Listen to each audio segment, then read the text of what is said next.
So that first month that I started, I lost my whale client and I was really scared. I was like, oh, the worst fear I had actually happened. Welcome to the Smart Gets Paid podcast with me, Leah Niederthal. I help women land higher paying clients in their independent consulting businesses, but I've never been a salesperson. My background is in corporate marketing, and when I started my first consulting business, I learned pretty quickly that it's about 1,000 times harder to sell your own stuff than it is to sell someone else's. So I taught myself how to do it, and I created the sales approach that I now share with my clients so they can feel more comfortable in the sales process, get more of the right clients, and get paid way more for every client contract. So whether your client contracts are $5,000, $100,000, or more, if you want to work with more of the clients you love, do more of the work you love, and get paid more than you ever thought you could, then you're in the right place. Let's do it together. Thanks for tuning in, and don't forget to rate, review, and share. Hey there, Leah here, and thanks for tuning in. I hope that wherever you're listening to this, wherever you are right now, you're having a great week, making some good progress in your business, and taking some time for you. All right, so picture it. It's the early 2000s, say like 2008 to 2015. And I was a young woman, living the dream in my career in the advertising world. And if it was Sunday night, there was one place you can find me. On my couch, glued to the TV, watching a show that I was obsessed with, Mad Men. Did you watch Mad Men? If you watched it, you know it was so good. It was about an advertising agency in the 60s and all the drama that came with that industry and that time. I loved that show. I still do. And in the show, the agency was called Sterling Cooper. And Sterling Cooper had a client that was Lucky Strike cigarettes, okay? And Lucky Strike was its biggest client, biggest client by far. I actually did some digging on Reddit, and I discovered that they actually do say that Lucky Strike accounted for 71% of the Sterling Cooper business. And for an advertising agency, or really any business, that's really risky. And because Lucky Strike was its biggest source of income, biggest source of revenue, a lot of the client drama in the show actually stemmed from the fact that Lucky Strike sort of forgive the expression, but it was like the 60s, it sort of had them by the balls. The client made demands and Don Draper and the team just had to sort of go with it. They could squash and regularly did squash the ideas that the team came up with. They even got Sterling Cooper's best art director fired, the very closeted Sal Romano. And they can do that because Lucky Strike accounted for so much of the business. They were, as we call it, their whale client. Now, a whale client is a large client or a large customer that provides a significant portion of a company's revenue or a company's business. And the phrase actually comes from gambling, where a whale, air quotes whale, is a name for a wealthy, high-stakes gambler. And I was thinking about Mad Men and Lucky Strike as I was editing this episode. Because in this episode, I'm talking to a woman who found herself in a similar situation. And it's what she did next that really turned things around and helped her diversify her client base. And that's what you're going to hear in this episode. So today I'm talking to Cara Barnes, who does fractional HR work in her company called Good Karma Consulting. And as you're going to hear, Cara's business appeared to be doing well, on the surface, but Cara knew that it was sort of balancing on the head of a pin. And that's because just about all of her work came from one client, her whale client. And that was affecting how she worked with her client, how they treated her, and how she felt about herself as a business owner. And she knew that being reliant on that one client was a risky move. So she knew that she needed to get other clients and have a more diversified client base so that she was safer, so her revenue was more secure, and she wasn't just beholden to this one client. So in this episode, you're going to hear the decisions that Cara made that helped her get more and different clients. You'll hear how she developed even how she's working with those clients. You're going to hear the very time-sensitive reason why she needed to figure this out. And you'll hear how she's grown her business and how she's giving back. Now, the conversation you're going to hear actually took place inside the academy. It's a love seat call. And Love Seats are our version of Hot Seats. They're a live session for the community where I invite Academy members to share behind the scenes in their business. You know, what's worked, what hasn't, and what we can all learn from them. Love Seats happen every month, and this month I had invited Cara to be our Love Seat guest. So take a listen to my conversation with Cara Barnes, and at the end, I'll come back and share a lesson that you can apply to your business. And then hopefully someday soon, you'll partner with us to help you build your consulting business, and you'll come back on the podcast and share your story. Enjoy. You guys give a warm welcome to Cara. Cara, I'm so glad that you are here. I'm so excited for our conversation. Cara, well, thanks for being here. Thank you. And I apologize. I'm so sorry for being late. I hate being late to things. It's totally okay. This is life, right? So we're just going to have a friendly conversation. Everyone's here to learn from you what's working in your business, maybe what hasn't worked in your business, where you are now, and some of the things that have helped you get there. First, Cara, just really quick, introduce yourself. Okay. Yeah. I'm Cara Barnes. I'm a fractional HR and founder of Good Karma Consulting. And I help small nonprofits and startups build their HR foundation so that they can get the best out of their people. Nice. Look at, just very nice.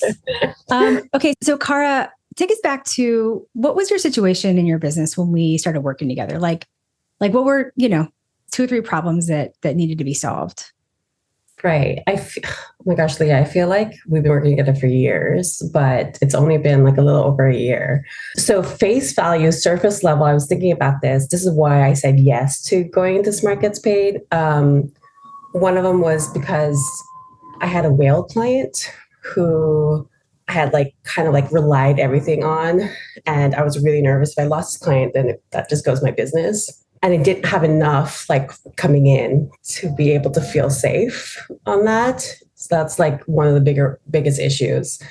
Second is I'm in what we call the messy middle, where I couldn't figure out why I was kept on getting random referrals that wasn't really my business. And people are this is what you do, right? And they had no clue, or there was no messaging. And to be fair, it was because I was wanting to be everything to everybody. So that was a problem, and it was not sustainable. And it's hard to get clients that way when you yourself don't really know what your focus is and your niche is. That was a problem. And overall, I was so exhausted. I remember at the time I was working crazy hours, because when you're working your business, it's hard to actually work on clients and then also work on your business. So those are the biggest 3 big problems I had before starting with you, Leah. Yeah. I mean, you guys, as you're listening to this, does any of this sound familiar? What might be going on? Tell us in the chat. Having a whale client. I mean, the clients that pay the big bucks, those are great. But when you are, when you're reliant on that, how did that affect your business at the time? I mean, I was acting like their employee rather than a consultant that is strategic, because I was so desperate. I didn't realize this. It's subconscious, right? That I was acting like their employee, and they treated me as such. So you put out what you want, how you want to be treated, and you communicate that with your clients. And I was, in every aspect of my business, I was acting very thank you so much for allowing me to work with you kind of mentality. And so that really, it wasn't great for my self-esteem, and it wasn't great for my income, because they weren't getting charged a lot. I was charging them really barely nothing. And I was reliant on that. So, and I didn't have enough time to look for other clients, because I was so bogged down with the work with this existing client. So it was this weird, I was this is not sustainable. But yet I was also but I'm profitable. I'm I'm getting money in. So I'm outside looking at everybody's Cara, you're so successful. Oh my gosh, you're doing so well. Your business is afloat. And, and I was riding off of that. I have my own business, kind of thing. But there was definitely things underneath that I was this is not what I want. Yeah. Was there ever a moment, because I've heard this from people, I've also, felt this at different points, where everyone's you're doing so great, you're killing it. And you're almost if you only knew, or you have some sort of dirty little secret that your whole business was riding on this one client. Right. Yeah. Yeah.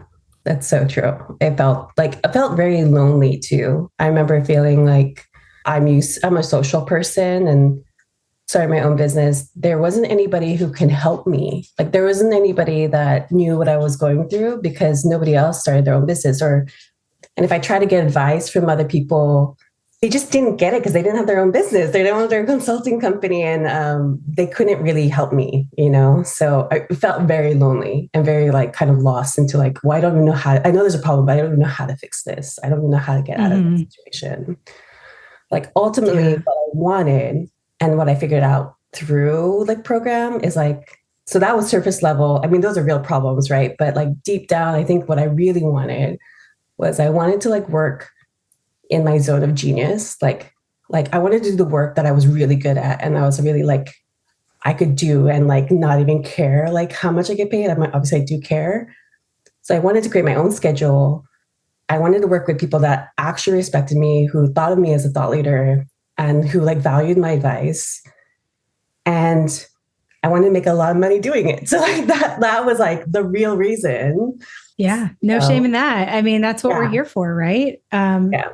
So bring us up to speed now and tell us how things are right now. And then what we're going to do is, how did you get here? Like, what were the game changers Okay. that helped you get here? So Okay. bring us up to speed. Like, were some results that you've seen, in the business? Like what's changed for the better? Well, definitely don't have a whale client anymore. I have like a more diversified clients. So if I lose one or two, it doesn't like break the bank. And so I'm not dependent on just one client. And that helps a lot. I have very specific niche packages that I offer now that I don't like cut and change. And the business also, like that's kind of like how we got there. But the business right now, I have 5 employees, which is insane to me thinking about it. We've grown 3 times my gross income since I first started.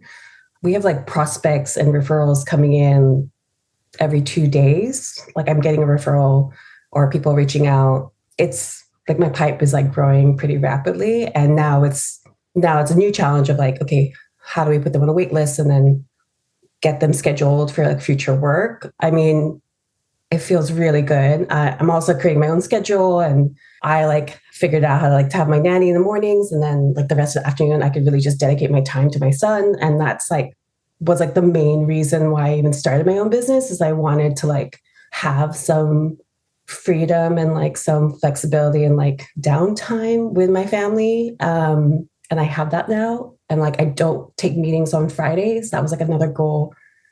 So yeah, I'm really Yeah. kind of riding it right now. I'm very excited to see how strong Good Karma is, and this is where we're at now. This is where Yeah. we stay, and it feels good talking about it. Yeah, Oh my God, you guys, do you hear this? yeah, This is amazing. This is amazing. yeah, Well, and it's funny because I remember when you and I first started talking and you were like, we're going to try to get pregnant this year.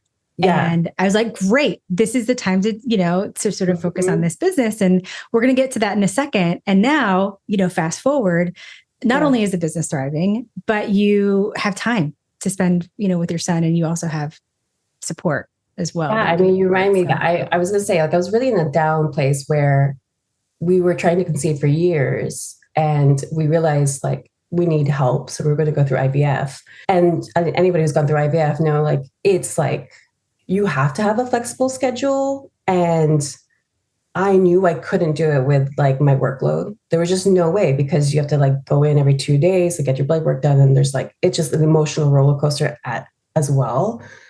And so being able to like not rely on that one whale client and get more prospects coming in and like being able to like authoritatively say like, I can do that or you're going to get that next week, like manage my time, have boundaries. Cause like I got more confidence when you're not reliant on the whale client. So it helped for I could just clearly say like I have a doctor's appointment that day or I had to move things last minute. I'm like, hey, I got, like it was easier to do. And one of the bigger wins I just remembered now, like now I'm employing mothers who, are looking for work from home, remote jobs, part-time, and they can't find that elsewhere. And then like now Good Karma Consulting is able to like 3 of my employees are working mothers from home. And that feels like just like I don't know, it heals my heart a little bit. I'm getting emotional thinking about it, but like that kind of heals my heart a little bit, like that I get to give that to them, that they can bring in some income in and like be there for their children and be there like for their families while still getting some income, like one of my people who I just hired, she's like, I've been a stay-at-home mom for 3 years, been trying to find a part-time position that would work with my schedule and flexibility.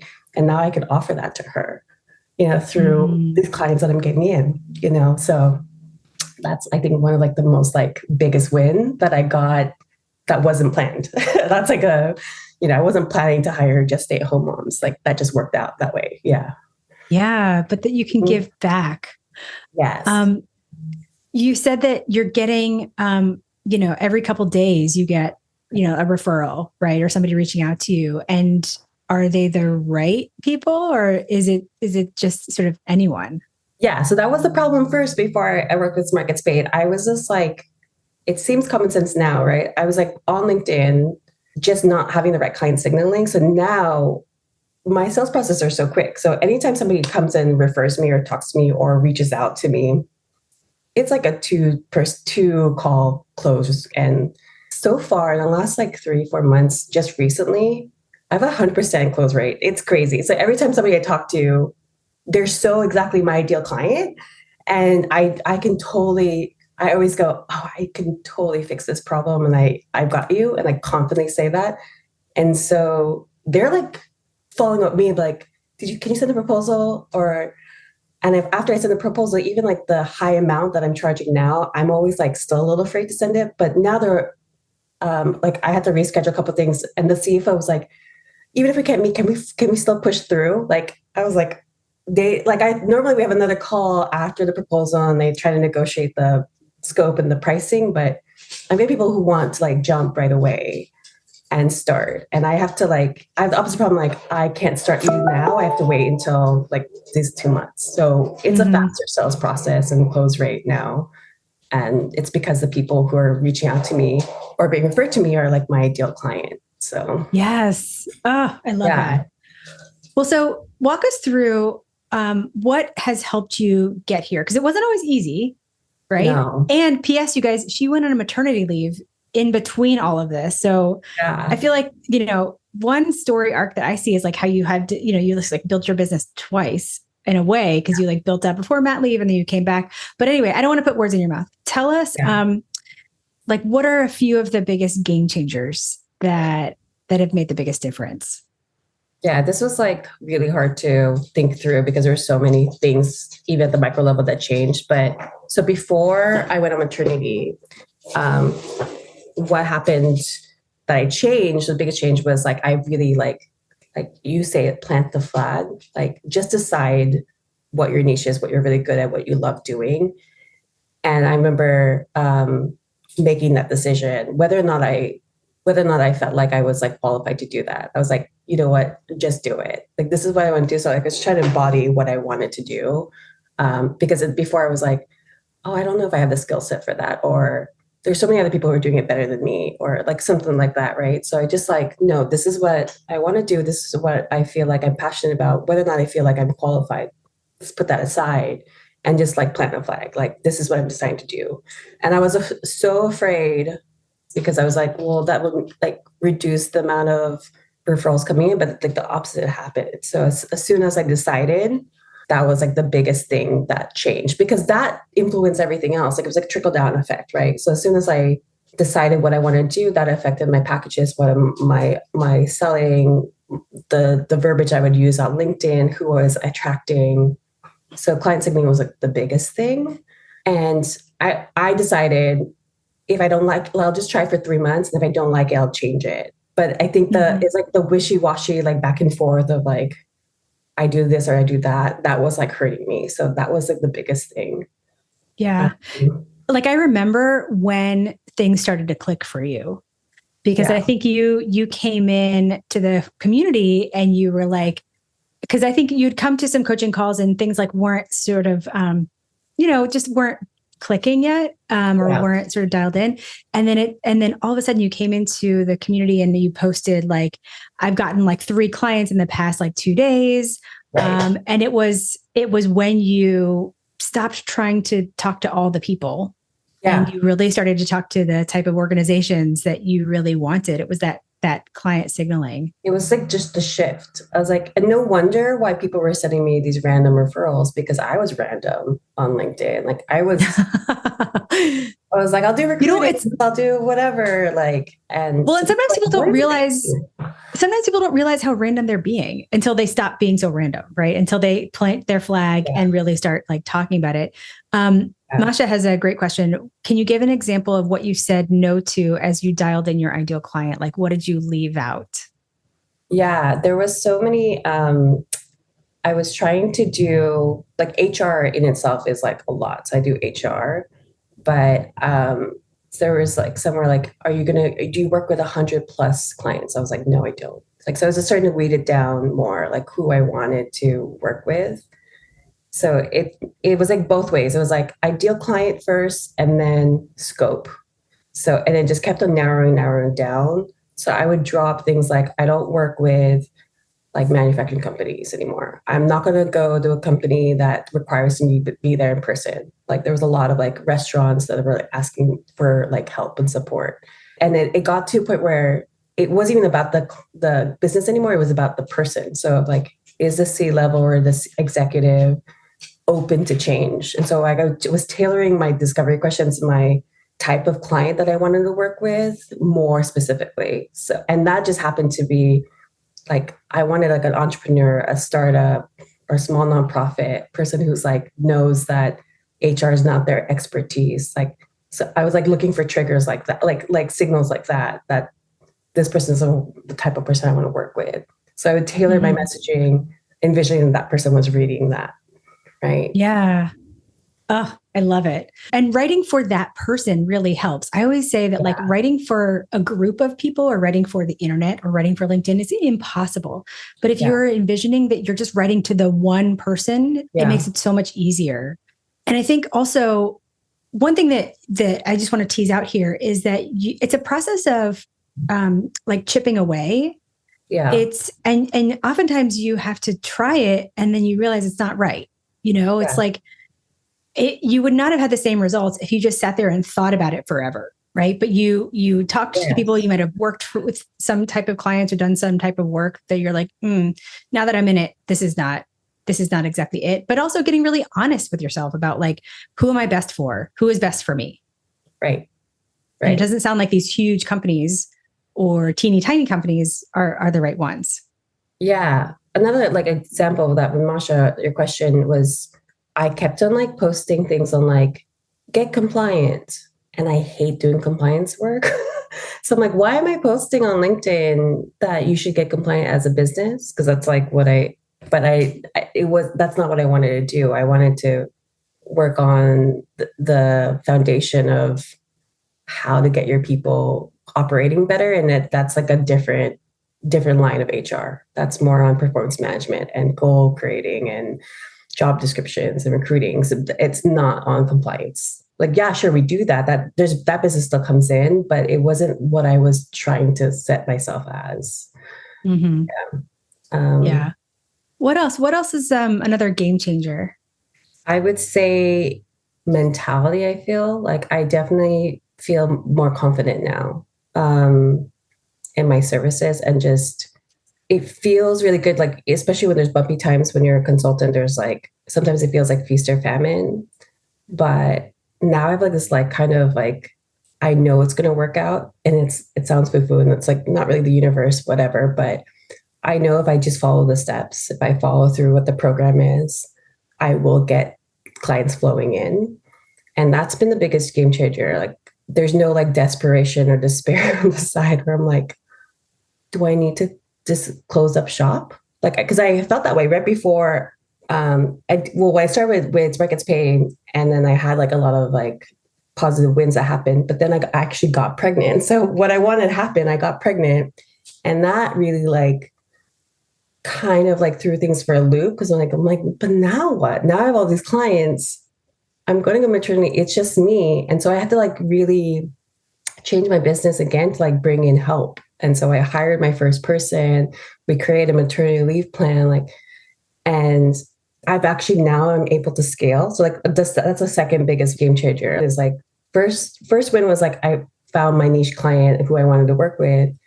My second biggest win was like now I can scale and actually take in more clients because I've built a structure to have people help me underneath and like actually invoice them at my higher rate. Before I was like discounting and reducing my fee, and now I can afford to like have help to be able to like delegate some of those tasks, and I can focus on bringing in more business. Because that was a fear of mine. I was like, I don't have time to bring on another client, but I need more money.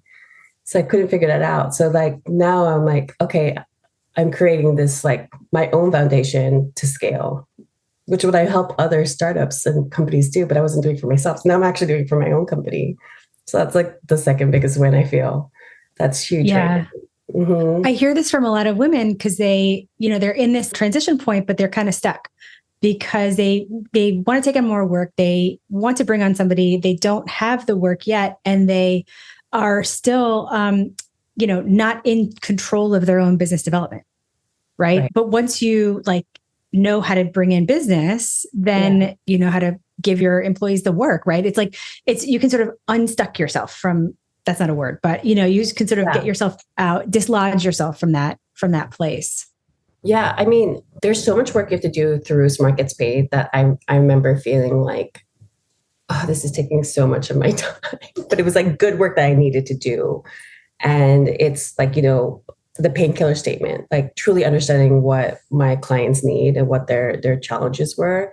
There was the proposal email, or like even just like figuring out the values of my proposals. Like I was getting problems with clients in the beginning where I was trying to charge high rate, but I couldn't like vocalize and verbalize why I'm charging the higher rate, if that makes sense. So like the racetrack and the work of doing those packages and like value packing those help justify it. So there's a lot of like HR work that is like called like invisible work. I had to like really be Captain Obvious to say, hey, I completed these things for you, or my team completed these things for you, and the value of that is this. Like really kind of vocalizing that. I learned that through Smart Gets Paid. I never did that before.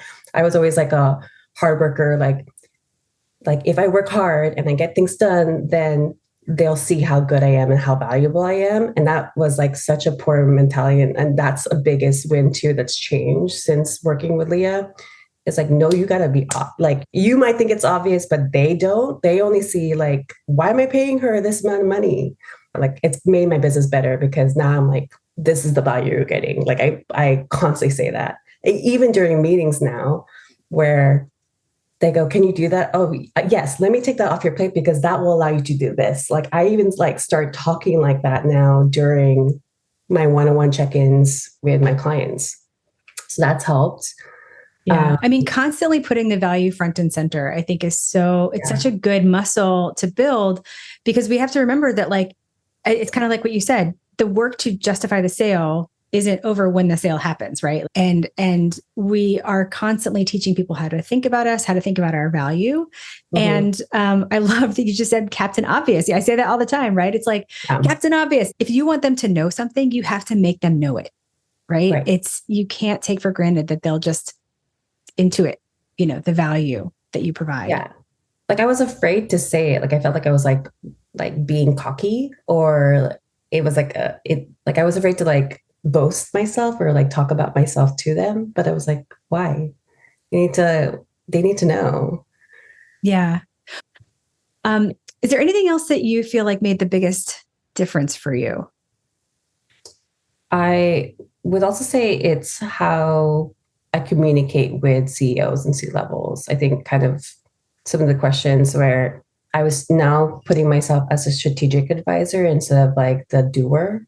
I think that's the biggest win too. And now because I've hired employees, they're the doers. And so when I'm on the calls with these CEOs or CFOs, I have my team with me and I'm the strategic giving advice to them, and they see me as a thought leader. Whereas before it was just me and the CEO, and they would tell me what to do, and I would just kind of go, okay, I'll do that, and never challenge them or say like, actually, I don't think that's the right decision, kind of thing. And that I don't know if I'm repeating myself, but I feel like that was such a game changer for me for my business of then valuing my time and my expertise and knowing that I'm not your employee, I'm my own business. And yeah, that's, I think, my biggest Yeah. win. And knowing, and also make big win too is like now I can see my future. Where before I was like, how can I get out of this rat race and feeling lost and feeling like this is not what I wanted and like I don't know how to get there. Like now I like there's don't get me wrong, there's still so much growth to do and there's still like there's new challenges and there's new things that I need to still figure out. But I could see end game. I can see like steps I need to take to get to where I want to be. Where I want to take my business. And it's like actionable steps that it not easy, but like attainable. Like it's not a pie in the sky dream. It's not like something like, yeah, sure, whatever. And no, like if that's my goal, there's like I can reach that if I follow these steps. Like if I continue client signal, if I continue to like create value and like talk about my value, I'm gonna hit that number and I'm gonna like create this environment for me. And like going back to is like, oh, another big win. So there's so many wins, but one of it was too is like I decide and create my workload, my schedule. I decide how my business goes. Like make it so. Like make it so is like such a like I say that all the time now. Make it so. Because like before I was like, oh, I don't know. I don't think they're going to be okay us not being able to work on Fridays. Because I decided that like we're not taking meetings on Fridays anymore. Like as a company. Yeah. I was like, oh, I don't know if they're going to be okay with that. It's like, well, no, I'm going to make it so. This is what the boundary is, right? Seriously, if there's something I want every person to walk away with, I think it's such a big shift to give yourself permission. Yeah. I want to just a few more questions, and then I want to open it up to you guys. So start thinking about what questions you'd like to ask Cara. Yeah. Just fill in the blank for me. Because I'm always curious. I almost didn't work with you, or I almost didn't join the program because why? At the time, I felt like the money or the payment was a lot.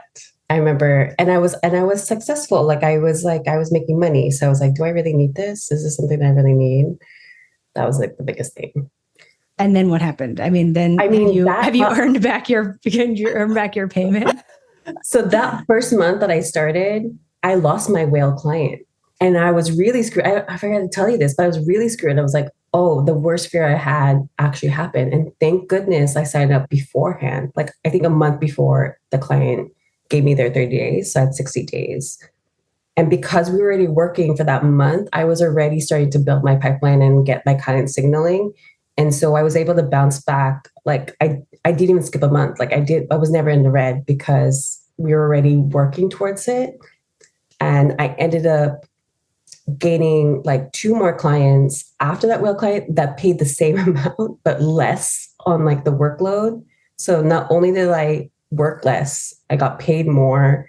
And I basically paid for like all of Spark gets paid in that one, in the first 3 months for the entire year. So it paid for itself for that. And I was like, good thing I said yes. Because what if I lost a whale client? Even more would have been able to afford you after the fact. So like, it was like perfect timing for me that I signed up. And I remember like, Leah, this is what you said on the call when I was hesitant about the number. And you're like, why don't you think about it? And like, let's talk next week. Like you gave me a week, but then you still put time on the calendar for the following week. Yeah. Book a call from a call, dude. Yeah. And then you also said something that challenged me. You're like, well, why are you meeting with me? Because I was like, I'm fine. I had a sales background. So I'm like, I'm really good in sales. So I don't really need sales help or whatever. And you're like, but why did you take this call with me then? And I remember like, because I do have a problem. There are challenges, but like, I don't know why I was like, I was trying to like backtrack, like, maybe I don't need this, maybe I don't need your help or whatever. But that one question, I was like, yeah, I need this. So there's a couple of things that made me decide to move forward. Oh my gosh. Because it paid for itself in the first 2 months. Oh my gosh. Thinking about it now. Oh my gosh. Yeah. That I was, know, I know. yeah, And you guys, that's a great question for that anybody can ask, right? When when you're talking to a potential client, and it sounds like, they're like, well, we already have this and we already have that and we're already doing this or whatever, yeah. say like, great, if you already have that, why do you need me? And let I them use tell it you. now for other sales calls. It's not, it's not trying to be like provocative. It's more just like, Um, why are we talking? oh, you Right? weren't What worried about it at all. You were like curious. Okay, so why did you like if everything's okay in your world, why did you take this call? And it was like a really good question. And now I actually use that question now. They're like, oh, we I have love it. that. We have that covered. And I always say, that sounds great. So maybe we're like, like you don't really need my services. Like I actually, I like make them question. I was like, oh, maybe, I was like, I could refer you to something else. We could think of something else. Maybe that we're not like in the right space or whatever. And they're like, no, no, no, I need you. It's a thought-provoking question, thought-provoking moment. Yeah. And then Julia said too, thank you, Julia. But I decided to like from day one, I'm going to go all in. And like I needed to dedicate time to do the work. And it's hard work. I'm not gonna lie with you. It's tough. The first 3 months of like Spark Gets Paid, I was like, it was so challenging to like decide my painkiller statement, to write down what exactly my value was and write it down on paper. But like what was great is like the community was like in it with me and they were also feeling like the same. But I think it's like you have to go through it. Like you have to go through it to get to the other side. Like you have to kind of get in the weeds of it and like put the work in to figure out and find out. And just like knowing that it's never going to be perfect and just deciding. Yeah. Yeah, you're right. I mean, what you think is in the way is probably the way, right? Yeah. Um, so what would you say to someone who's in the position that you were back then? I mean, what advice would you give her? Trust the process. I would say if you do the work here and like honestly take a look into seeing what you're offering and what you like, I would say, yeah, trust the process and also trust yourself. I think that's the biggest thing is you're the expert and know that you are and own it. And believe in what you do and what makes you different. Because it's like really easy to like, there's so many other CMOs, there's so many other fractional HRs, just they're doing this or doing that. And they're like, you're looking at others. Like I would say do like the internal work. I think that's the biggest thing for me was like the biggest that had made the difference Yeah. in every aspect of my company. Oh, so important. Yeah. Thank you so much for that. I want to open it up to you. What questions do you have for Cara, or what did she say that's getting you thinking? Katie asks, is the price for each package pretty consistent across clients or customized per client? So it's 3 packages. And what I learned that Smart Gets Paid is the easy to say yes is always option 1. Because I'm like, I'm never leaving this without some kind of win. Like I'm going to get a project out of them. So the option 1 is the easy to say yes one. And option 2 and 3 kind of changes, but they're pretty consistent now. Where before, that's why it took me so long to make proposals. I was like making it up and changing my service or whatever. Now it's like consistently, I know what I'm doing. That took a lot of work to get to this point. It's like trial and error. You're like, in the beginning, you take on any client work you can. And then it started to build. I was like, oh, this is what I'm seeing is like a need. And that kind of helped tailor my messaging on LinkedIn too. So yeah, it's fairly consistent across all my clients now. It wasn't before. Can I ask a follow-up question on that? Because, a lot of people come to me and they're like, well, I always do custom work and it's like a point of pride and every client is different and blah, blah, blah. Right.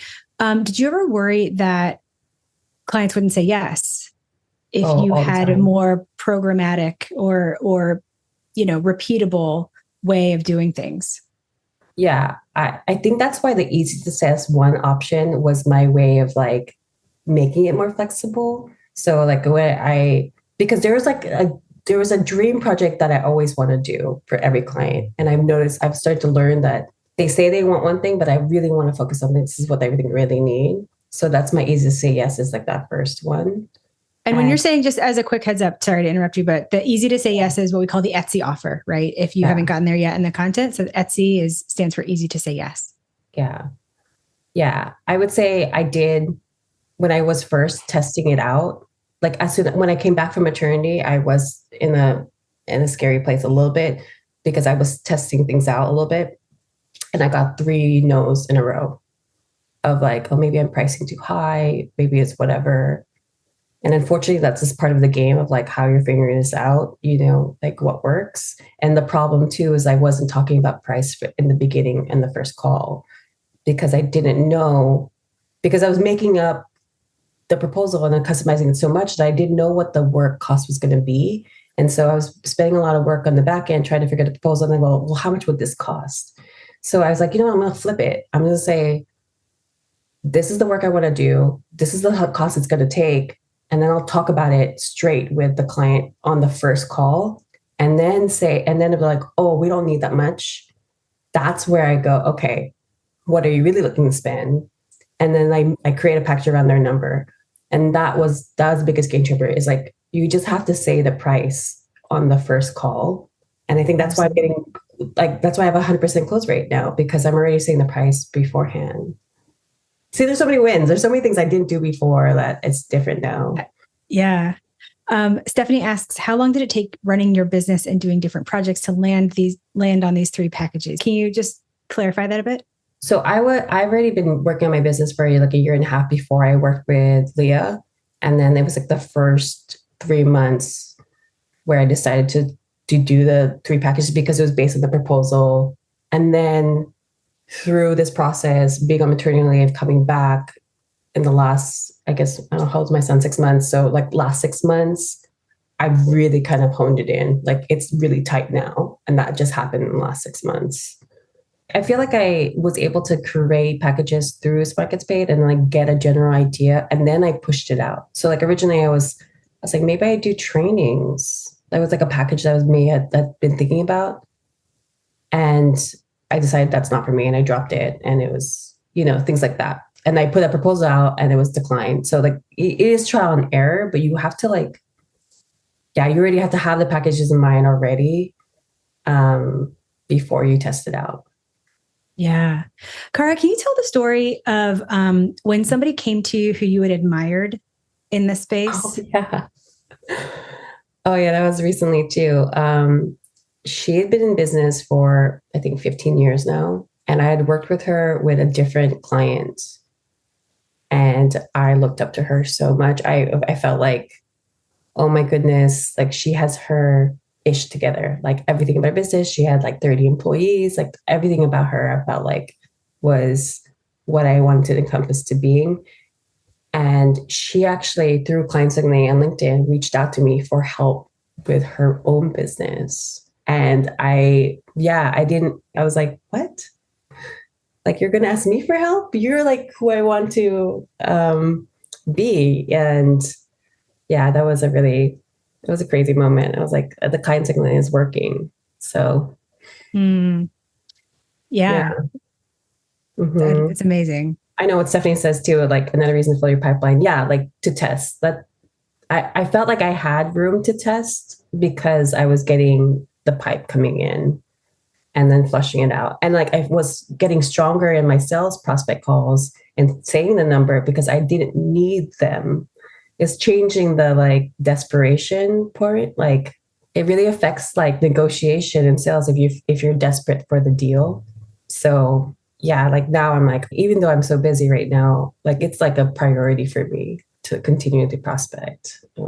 Yeah. And, it's like the thing I posted in the community today. There is no magical place where that stops, right? Yeah. Because marketing your business is always part of building a business or running a business. Yeah. Okay. Lisa asks, how big do you want to be? It's not necessarily like scale size or like how many employees. I don't really care about that. I want to be able to afford like the lifestyle that I have, which means like go on a random weekend vacation, take my son to swim school and afford that and not have to think about that. And, That's what drives me. Yeah. You guys, if you have any other questions for Cara, please post them in the community. Cara, thank you again for sharing your journey, for what's worked, what was difficult, what was easy. What we can learn from you is so valuable. So thank you for being here. Thank you. Thanks so much, everybody. All right. I love that conversation with Cara. And if Cara said anything that spoke to you, please reach out to her and let her know and just say thank you. So we've been talking about going from having one whale client and being completely reliant on them to having multiple clients so that your business is more secure. And as a business owner, you're not beholden to any one client. And of course, so that, if the worst case scenario does happen and that whale client goes away, then you'll still be okay. And I have to say, the scenario that Cara found herself in, that's actually really common. It's a very easy situation to fall into, especially when you're early in your business. Because, you do enough business development to get things in the door. You tend to get your first, 1 to 2 clients, and then you sort of stop doing marketing. And then because of the way you're working with clients, and then of course, remember, you were in corporate like 5 minutes ago. So you still have a bit of that, mindset, and you end up like giving them your all. And of course, you stop doing marketing because you can't take on any clients anyway, because they're taking all of your time. Like I said, it's a really easy trap to fall into. But it's also one that's really important to get out of. Listen, I fell into that trap too. Early in my business, I started working with a dear friend of mine as her general manager. It was a contract role, and I was helping run her consulting and speaking business. And I was essentially taking everything that I had done in my own businesses and the consulting that we had been doing and how I had made the trains run, and I implemented it in her business. And we doubled her business in the first year, and then we doubled again in the second year. And it was great. I was working with a close friend, doing work that I loved, and I was able to, cover my expenses and fund my life. And it was great until things changed. It was around November of our second year, and my friend told me that due to some circumstances, she wouldn't be able to pay me the same as the previous year. And actually, she could only pay me about 75% of what she paid me before. And I was stuck. I wanted to keep doing the work and working with her, but I couldn't live on 75% less. Not in DC where I was living at the time. And of course, I didn't have anything else lined up because I'd been pretty comfortable working with her. But I had to do something. I had to scramble to make up that income. So I reached out to a bunch of people I knew who were involved in, small businesses and startups, and I offered to help with sales coaching. And a few folks did take me up on it. And so soon I had my first sales coaching clients. Those first sales coaching clients became more clients, which became my first group program. And, the rest, as they say, is history. So you could say that this business, the business that became Smart Gets Paid, grew directly out of me having one whale client. So I get it. And when I think about whale clients, what I really want to leave you with is this. As I mentioned, being reliant on a whale client is really common when you're early in your business. You may have heard me talk about 2 phases of running a consulting business, the startup phase and the messy middle. In the startup phase, you're getting what we call the first wave of clients, people who knew you from before or people who are referring you. And the startup phase lasts about, 18 months to 2 years. The messy middle is after those 2 years when that first wave of clients starts to slow down, or you're, well aware that it could slow down. And that's when smart women consultants realize they need a strategy to get clients. So when you're in the startup phase, you're really taking any client you can get. And that's exactly what I would tell you to do. And so if you're in the startup phase of your business and you're reliant on a whale client, I say that's okay. Get some early stability and build your experience and build your knowledge and really the confidence that what you're doing has value outside of a corporate environment. But as you move from the startup phase to the messy middle, that's when you should really be asking yourself, am I still relying on that one whale client? Because if you've been in business for a while and you're relying on a whale client or a couple whale clients, and you're not doing business development and, forget marketing, you don't even have room to take on any clients anyway, and you're sort of beholden to the whale clients, then you don't really have a business. you have a job. Because a job is where somebody else dictates your time. And a business is where you dictate your time. So you may want to ask, do you have a business or do you have a job? And if the answer is the latter, then it's good to catch that now so you can change it and really run a business and be in charge of your time and, of course, make a whole lot more money. And you can do that by focusing on a few things. First, identify who you really want to work with, the clients that are the best for you. Second, build a healthy pipeline so you can start to choose the clients you want and you don't have to take just any client. Third, structure your pricing around value so it's not based on your time or a block of hours or deliverables. And fourth, set healthy boundaries with your clients. Boundaries aren't just about when you're working together with a client. You actually start to set healthy boundaries from the very first interaction, and throughout the sales process, through your pricing, and then into your working relationship. So make sure you're teaching your client how to treat you. So as you heard, transforming from being reliant on one whale client to having a diverse client base, it is possible. It takes learning the skills and developing a system to get the clients that'll create this shift. And when you can do that, you can have a business, not a job, a business that you love.